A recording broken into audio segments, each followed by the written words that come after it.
नमस्कार, आप देख रहे हैं बड़ा देश बिहार और मैं हूं आपके साथ आत्मजा। पूर्व उप मुख्यमंत्री रेणु देवी ने प्रेस वार्ता कर महागठबंधन सरकार पर हमला बोला है।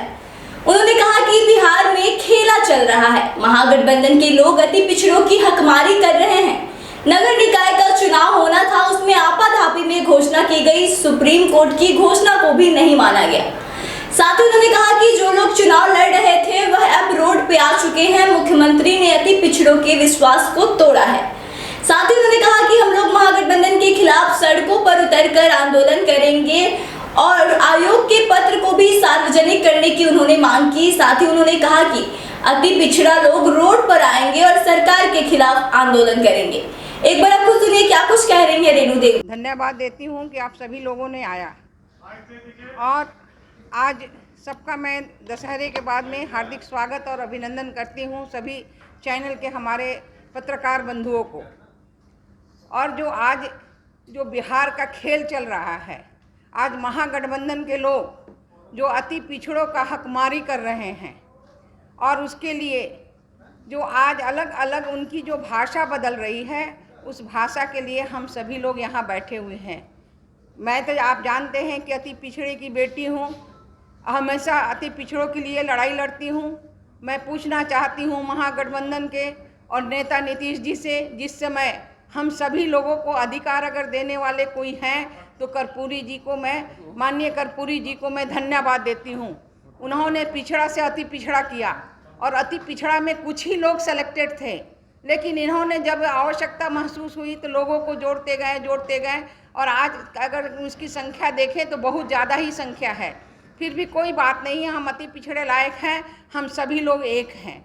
लेकिन आज जो नगर निकाय का इन्होंने जो बिगुल बजाया, तो ये जानते थे कि जब सरकार के पास जब सुप्रीम कोर्ट में अगर किसी ने केस किया तो कौन सा आपाधापी था जिसके लिए उन्होंने इमीडिएट जब महागठबंधन की सरकार बनी और तुरंत उन्होंने ऐलान कर दिया कि यहाँ निकाय चुनाव होना चाहिए। क्या उन्होंने नहीं देखा कि जो सुप्रीम कोर्ट का जो नियम था उसमें हमारा मध्य प्रदेश कहाँ गया, कैसे चुनाव कराया, और महाराष्ट्र कैसे चुनाव कराया, लेकिन बिहार में इसको लागू नहीं किया गया। अपने बचाव के लिए अपने लिए उन्होंने एक दिन का विधानसभा खोला कि मैं अपना बहुमत साबित करूँगा।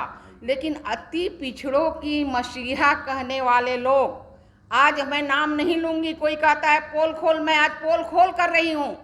उन्होंने ये नहीं कहा कि एक दिन के लिए विशेष सत्र बना के अति पिछड़ों को क्या देना है उसके बारे में भी चर्चा करके और एक उसमें उनके लिए एक चर्चा शुरू करें और वहाँ से हम निकालें। उन्होंने आयोग का भी उन्होंने चर्चा नहीं किया। इनके महाधिवक्ता बहुत पहले ही मना किए थे, उनकी बात को भी नहीं माने।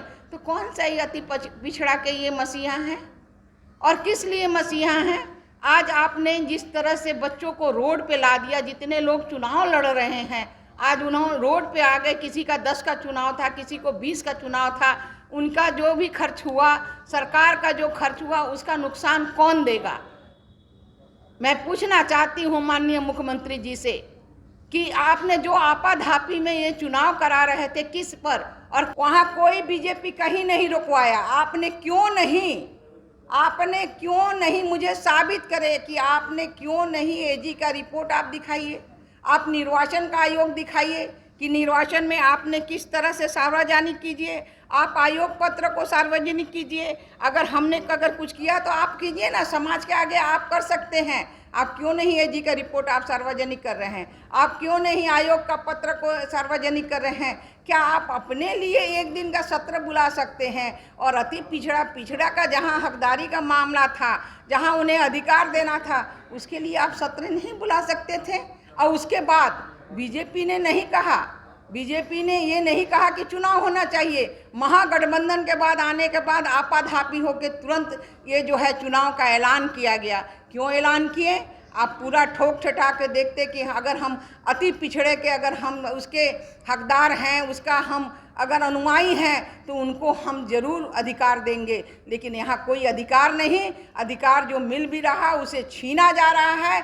इसलिए हम सभी लोग भाजपा के एक कार्यकर्ता हम लोग रोड पे आएंगे और हमारे अति पिछड़ा के लोग चाहे किसी भी दल में हैं, सब रोड पे आएंगे और अपना हक का, अधिकार का हम आगे आंदोलन चलाएंगे।